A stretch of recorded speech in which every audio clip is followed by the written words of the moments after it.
Hello, everyone, and welcome back to the Jake's Take with Jacob Elyachar 5th anniversary kickoff month. I'm your host, Jacob Elyachar, the chief content producer and writer of jakestake.com, a pop culture entertainment news website. If you're watching this on YouTube, please give us a thumbs up. Please subscribe, Please down all this episode and all other episodes as well on audio. There's no one's better to have part of my 5th anniversary kickoff than this guest. This is his third time on my platform.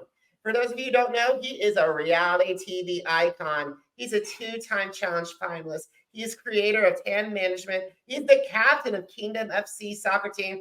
Please help me welcome for the first time in 3 years, Paulie Calafiore. Wow, Jacob, it's been 3 years? 3 to 4. That is, wow, where has the time gone? Where has the time gone? I know, the last time we spoke with each other, it was in quarantine. Oh, thank God those days are behind us. Absolutely, my friend, absolutely. Paulie, before we get started, I want to tell you this publicly. You have been a bright light for me, not just to me, but to many members of the challenge community over the past couple years. So, and you guys, and I gotta say, I am so proud of you. You are awesome, and thank you so much for being one of my favorite guests on my podcast. Thank you so much, Jake. It really means a lot. Warms my heart. So I appreciate all the love. You're always hyping me up. I love it. Whenever something's coming out, I know Jake's going to be there hyping it up. So I appreciate the love. Thank you so much, Paulie. I really appreciate it. So, Paulie, it's been nearly 4 years since we last spoke. So, how have you grown professionally since we last talked? Well, it's been almost 4 years. So I guess where things have grown professionally is, the 10 management has gone from its infancy stages to being all grown up. Um, the 10 productions went from doing, one or two events a year to doing an event every month. Um, I've been able to invest in a lot of real estate rental properties. So that's kind of how everything has grown over the past 3 to 4 years. I mean, I had two options when COVID hit, and that was to either stop doing what I was doing or to work harder and double down on everything I was doing. And I chose to double down and work harder on everything I was doing. And you know, we're not out of the gate yet, but I'd say we are out of the gate, and doing much better than we would have been doing if I had just stopped. I totally agree, Paulie. And first of all, I got to say that I was so thrilled to see you back in the challenge world. I've been drumming the beat. I've been helping Team Cringe. I've been helping everybody You getting have you been. back on the forefront. So I'm so glad to see you back. But the first time you came back to us was actually participating in Challenge the Untold Story documentary. So what was your Yes. reaction when you got the invitation to participate? Well, first I want to say, thank you to everybody who's been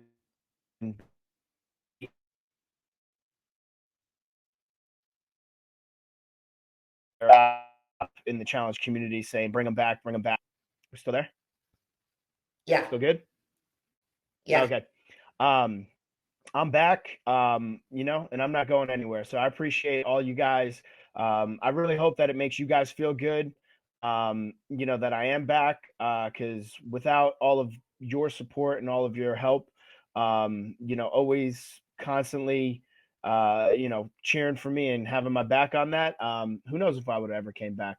When I got the call for Untold History, um, I was a little taken back. I was a little shocked. I'd gotten the calls for seasons prior to the Untold History. Um, but that came, I think, after, you know, like Ride or Dies might have been, just wrapping airing. Just wrapping filming, hasn't started airing yet. I was definitely feeling a certain type of way that, I wasn't on Ride or Dies, compared to some of the people who were on Ride or Dies. And I was ready to kind of close the chapter on the challenge and kind of be like, you know what, it was a good run, but I'm not going to sit there and be a character that they, call and then not put on the show, because I'm not that kind of character. I'm one of the more polarizing characters that has come from any reality shows. And that's not me being cocky or conceited. It's just I know my value and I know my worth, and I know what I bring to the table. I speak my mind. I compete hard. I'm authentically myself, whether in the past that's been for the worse, and now in the current and present, and future moving forward, it's now for the best. If there's one thing I don't do is fake it for the cameras. So when I was picked to do the Untold History, I thought it was such an honor. And it made me feel like, okay, you know what? I'm part of something that is gonna live forever. This is the challenge Untold History. This is a documentary. Like wherever this goes and wherever this airs, like my face is in there. I'm there talking. I'm a part of it. And I thought that was pretty awesome, and I thought that was pretty cool. And I didn't take that with a grain of salt. I made sure I went there and I was once again just authentically myself. It was so good seeing all the producers and all the behind the scenes people who I had missed for so long. I got to meet a handful of people that I maybe had never met. I got to meet some people that were new. And overall, it was just a really amazing experience. And it made me realize just how much I missed it and how much I really truly did miss, that aspect of my life. And I'm very happy that the chapter is not closed, and it's actually still being written. So I'm very excited.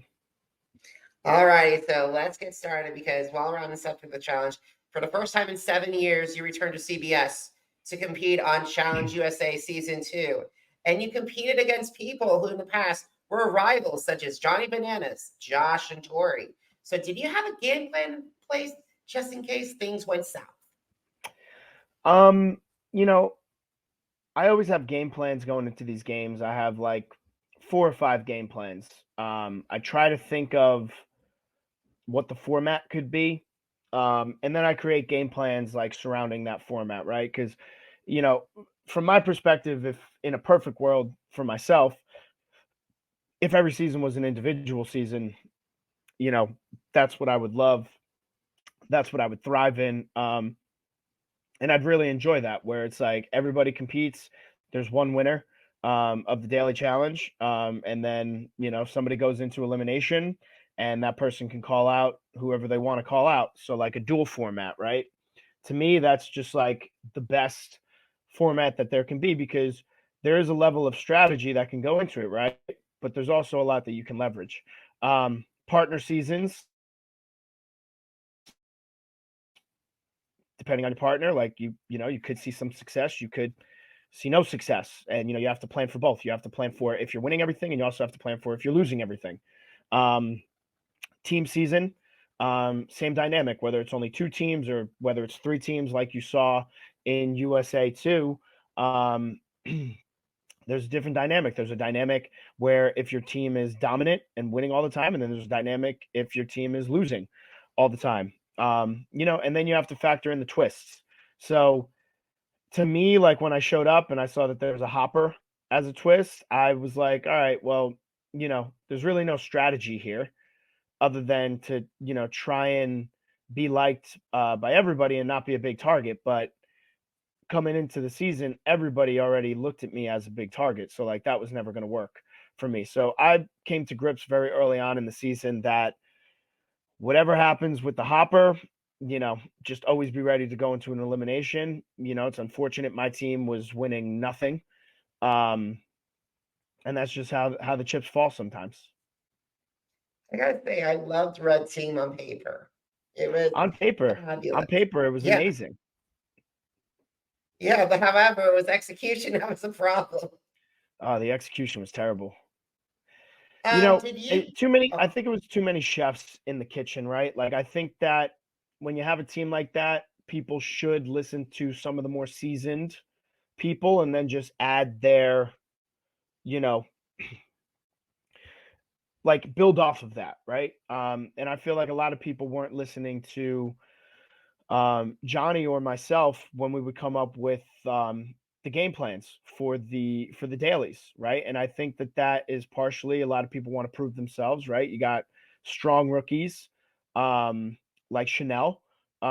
You've got rookies like Dusty who just, clearly wanted to please bananas. And then you got Josh who never really, he never really saw success on the show, but he came in very in shape. So he was looking to kind of show that he can hang. You got Michelle, who's a Survivor champion. She did a couple seasons of the challenge, didn't really see success at all. But once again, when you have two veteran people who have won a lot of dailies, like myself and Johnny, and then you have a bunch of people that kind of want to show that they're not slackers, and by all means, they weren't slackers. And Tiffany was also on the team. But Tiffany's more of a strategist. She's more of a social gamer. Not really built for the dailies or the elimination so much, and that's totally fine. That's just a different style of player, right? She's brilliant in her regards of her social game and her strategy. But there's a lot of factors that go into teams winning, and that's why there's only one Super Bowl champion, one World Series champion, one World Cup champion, because it has to be the perfect formula of so many things, and we didn't figure out the formula, and the blue team clearly did. Oh, they did. And speaking of blue and all those veterans, what was your reaction? I would love to hear like when you saw them drive on jet skis, because in that group, I know that you had your differences with Bananas. I know you have your differences with Tori, but like Wes was a very strong ally of yours. Amanda and you have had back and forth. Joanna, this was a fresh, clean slate for her. And Corey, you guys haven't worked together since Final Reckoning. Or Yeah, I was excited to see the vets for a lot of reasons. A, I've worked with Amanda in the past. B, I've worked with Corey in the past. C, I've worked with Wes in the past. In an indirect way, I've also worked with Johnny in the past. For little stints, very brief. But when I saw the vets show up and I had an idea that they were going to be showing up, it was kind of like a sense of comfort. You know what I mean? Because it's like going into a game and you kind of know everybody, but you don't really know everybody, right? But they know so much about you. You know what I mean? Like all the rookies, they knew a lot about me. So they knew my style, they knew what I could bring to the table, all these things. And the vets know the same thing, but at least I also know them. So there was like a little bit of more of a comfort with them showing up, even though Johnny and I were never on the best of terms. Tori and I were never on the best of terms. It still felt like I know these people better than I know the new people. You know what I mean? I know what you mean. In all honesty, there are some people I was very excited to see. Tyler, I was so surprised by. Yeah, I mean, I was shocked to see a lot of people, and like I said, like I knew of a lot of the people who were there. I had relationships with certain people, but once again, like when you're playing a game with a lot of Big Brother and Survivor people, the game's going to feel more like Survivor and Big Brother, and that's not really my style. My style is very much like challenge style games. So, And speaking of the challenge, I gotta say this. I am so proud of you. It was, and for those of you who don't know this, Polly, this was you. I gotta say this. It was probably one of the most moving experiences I've seen from any reality TV. And I'm so glad you had a chance to finally tell your story. I appreciate that. And you're welcome. I'm sorry. Because I'm sorry this was emotional, because you have been one of my guiding lights when it comes to this, and like to live on your authentic self and try to be your authentic self, and not try to be a people pleaser. Yes. So Um, yeah, I was saying that basically goes if you're trying to please everyone, you're not pleasing yourself. And it's a very true statement. People pleasers, as good as they make other people feel, the internal turmoil that comes from being a people pleaser, really takes a toll on you mentally. So that's why I'm such an advocate for always just living your authentic life, and also never being afraid to speak your mind no matter what it is. Like, you can live with speaking your mind. What if it upsets people, or if it makes people happy, whatever the outcome is of you just speaking your mind and speaking, as long as you're not like crossing any lines that are obvious, um but you will live a much happier life, no matter what, because if people get upset over what you say, it's like, okay, think about how awful you would feel if you didn't speak your mind and you just kept it all bottled up inside. I mean, I think you guys have seen how that worked out, in my own journey, like when I kept things bottled up inside, like how that played out, and how I was, versus how I am now that I'm not keeping things bottled up inside. It's a much greater experience. And you are stronger for that. And I am in awe of that. So thank you, Paulie. I appreciate you, Jacob. Thank you. You're so welcome. So that you've done a lot of you've done a lot of press already. We've seen everything. So what did that mean to be embraced by your colleagues in the challenge world and by the fandom? It was so different. It finally felt like I was able to like speak and be heard, if that makes sense.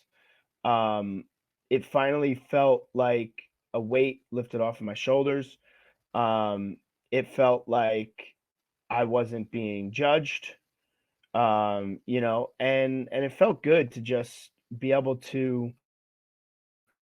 say whatever you want to say, live in your truth, and not really care what people's interpretations are of it, because you're finally living in your truth. Like, I think in the past, I used to get so saddened and so hurt internally because I would be trying to speak my truth, or at least my version of the truth, without giving the whole truth. um and people would just take their own interpretations of it and run with it, and say a lot of really nasty and hurtful things. And that kind of stuff never really affected me. It always fueled me. I have to thank people during that time, because I wouldn't have the businesses that I have, I wouldn't have the investments that I have, if it wasn't for that motivation to keep driving, as they were trying to almost kick me while I was down.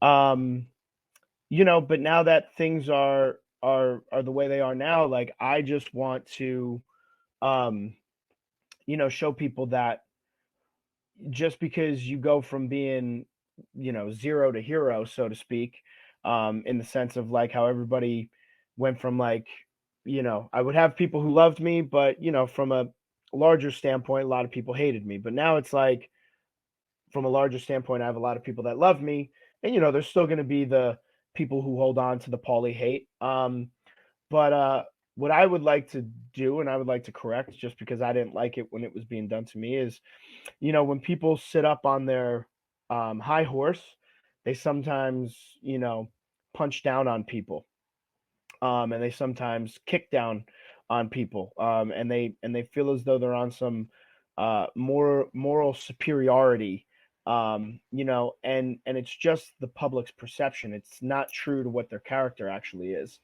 And I always say that you can tell somebody's character the second that they get to the top. So what I would like to show is, as I continue to, climb to the top, not just on this journey, but, in the challenge world, hoping to become a champion and whatnot, is, there's going to be people who I probably don't agree with. There's probably people from my past who have said and done nasty things to me, but I'm never going to punch down on them. I'm never going to kick down on them. I always have the right to defend myself if somebody's coming after me and coming at me. But now I get to pick and choose what I respond to. And, I just want to show people that if you really are of good character, and you are truly all right with yourself, like, you don't need to do any of those things. So, That's kind of where it's at. And I'll be supporting you no matter what. I appreciate you, Jacob. Alrighty, so last challenge USA question. So you finally faced bananas in the fire and ice elimination challenge, and while you lost, and by the way, when I was watching it, my heart jumped. My heart jumped a peg when it came down on you. But you finally gained this respect from not only bananas himself, but some of your castmates. So what was that experience? Can you? Sorry. What did that mean to you to have that, to have them actually reach out and shake your hand? I mean, I think that the episode perfectly captured it. It was a combination of emotions, right? Like excitement, sadness from losing, relief from being accepted, happiness for what's to come. And I always say that if you can bury hatchets, life's too short to hold on to that for too long. And I think on both sides, mine and Johnny's side, it started deteriorating us, you know, and that's just it. I'm glad that we finally buried the hatchet. You guys finally buried a hatchet too. So let's move on from the challenge world and let's talk about 10 management and 10 productions. So for those of my audience who haven't heard about this, can you describe it to them, please? Yeah, I mean, basically, we run a full service talent and productions company. So we represent various influencers from different walks of life, teach them how to monetize their social media platforms and their monetization platforms. And then on the event side of things, we do all types of events from boxing events to concerts to festivals to photo shoots. And then the behind the scenes, we have a great team that can work on podcast production, YouTube channel production, all that stuff. So if you need your social media managed, we're we're that team that does it. And you guys have done a lot of events. I'm just really hoping to, like, one of these days to make it to Bozeman, Montana, or sometime in Kansas City. If you guys have any events here, Yeah. there, like, because that boxing ring has grown leaps and bounds. Yeah. No, it's been really great. We're very thankful. I mean, we've been able to sell out the event every time we've done it. So it's amazing. I gotta say, so what is the specific criteria that you and your team have in order to pick out the influencers? Um, Obviously we look at things from a engagement standpoint, but mainly what it comes down to is after we interview them for the first time, you have to have certain qualities that really align with us. The top one being work ethic, the second one being accountability, and the third one being discipline. So everybody could talk the talk, everybody could walk the walk, everybody, can sell you the dream. But we like to pride ourselves on identifying pretty early on, like, hey, we don't think you're cut out to work with us. Either you know, there's always an excuse as to why you can't get your work done. You take no accountability for yourself because it's everybody else's fault around you as to why you can't get your work done. And you have no discipline to get your work done. So we're not an agency for everybody. We're here for like the elite type of people who want to work hard, who are on top of their stuff, who um, you know, represent the qualities that we feel as though make them a perfect 10. Awesome. And speaking of 10 productions, I just love the assistant film with you did with Cara. Have you thought about more shorts? Have you thought about like a mini movie? Yeah. So I mean, that's the next phase. That I'm tackling with the company is to, break into the scripted movie and scripted show space. I feel as though I've put a really good team together, and you know, uh, could only go up from here. Absolutely. And I'm going to keep my fingers crossed for you. So let's move around to the soccer world. So last year, you and Cody had a wonderful run as Kingdom FC, but now you're getting ready to reassemble for the second soccer tournament. So, what are you looking for in athletes who want to compete on your team and want spots on your team? Probably the same things that I'm looking for in my company. I mean, me and my brother were Division One athletes. We're professional athletes. And above all, like we never quit. Um, we have been on teams where we've beaten teams who are much better than us, just because our mentality was no matter what the score is, you can win. And in a tournament like this, you need players like that because the scores can go from, 5-0 to 6-5, just like that. So you really need to have the mindset that you're never really out of the game. You got to be fit, right? You got to be able to play multiple games in a day, if required, all the minutes. You need to be tough. You need to be technically sound. You need to have a good soccer IQ where you see the whole field. You don't just see the tunnel that you're in once you get the ball. And you got to be a team player, right? Winning teams are built off of team players, not me players. So that's what we're looking for. And that's something that, we've always been on teams like that, that are built that way. So now we're looking to take the good from last year, and build on top of it. I'm going to be rooting for you guys this year, and I'll make sure that please give Cody my best, please. I will. Hey, North Carolina is not too far of a drive from Kansas City. Just saying. Alrighty, who knows? I might need to take a road trip. Yeah, take a road Alrighty, trip, come see it in so person. hopefully I will definitely like to come see it in person. So, in addition to all your projects, you've also tried comedy. So, at the past several Challenge Mania live shows, including a Challenge Mania Laugh, and also you participate in Cyrus's Roast. So, you try to hand in stand up comedy. So, are you still pursuing that, or have you thought it's like, okay, I'm gonna put this in the back burner because I have a lot more No, projects? I'm still pursuing it. I don't start anything just to, you know, stop after a couple times. So, part of the reason why I'm doing the whole production side of the company and expanding it is because, I do want more stand-up comedy routines. I've been working on my bits. I've got a lot of jokes written down. So now it's just time to fine tune them and go somewhere and tell the jokes. And I have fun doing it. I love being up on stage. I love cracking jokes. Um, you know, I love working with the crowd and, kind of having fun. I feel like everybody should, be able to laugh and everybody should be able to laugh at themselves. And, I'd like to think that I do a good job in my comedy of like, making jokes about myself and then tying it into jokes about, that people can relate to. And, I'm doing it in the sense because I think that I've got a lot to say. And, I don't really want to say it in like a serious sense. But I do have a lot to say. And I feel like comedy is the best way to do that. Like if you can teach people how to laugh at themselves, then I feel as though you can cure a lot of the world's problems. 100%, and I'm ready to hear you to hear your jokes. Just as long as you don't roast me, my friend.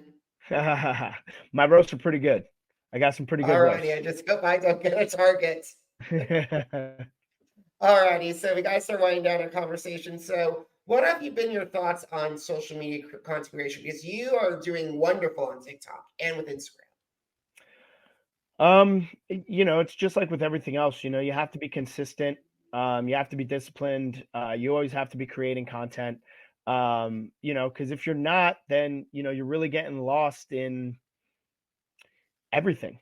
It's just like anything else. People who are good at content creation on social media, they put an effort towards being good at content creation on social media. And the people who don't, they're not. So it has to be a perfect combination of, once again, being your authentic self, speaking whatever you like. Don't overthink it and be like, oh, should I post this? Should I not post this? Like, just post it. What's the worst that happens? Be creative. Think of things that are relatable to other humans. And I feel like that's the way forward. All right. So second and last question. Are you ready? Of course. So as you know, right now, this time is people are frantically trying to get their applications in for Big Brother, Survivor, The Amazing Race, Ninja Warrior, AGT, Idol. So what advice would you have if you want to talk, if people come up to you and say, hey, Paulie, I'd love to try this reality TV game. I'm trying to put my application together. What advice would you have? I talk to people all the time about this, and I say you have to be your authentic self. Like if you try to be anything else, it's just going to come across as staged. It's going to come across as forced. And the casting directors, they're like really great at their jobs, so like they see right through that. When you look back at like people's casting tapes who end up getting cast for shows, it seems very natural. Like the whole tape seems very natural. They seem very who they are, very authentically themselves. Like even if they're messing up and getting frantic, like that's just part of it, and they just roll with it. They don't try to be this perfect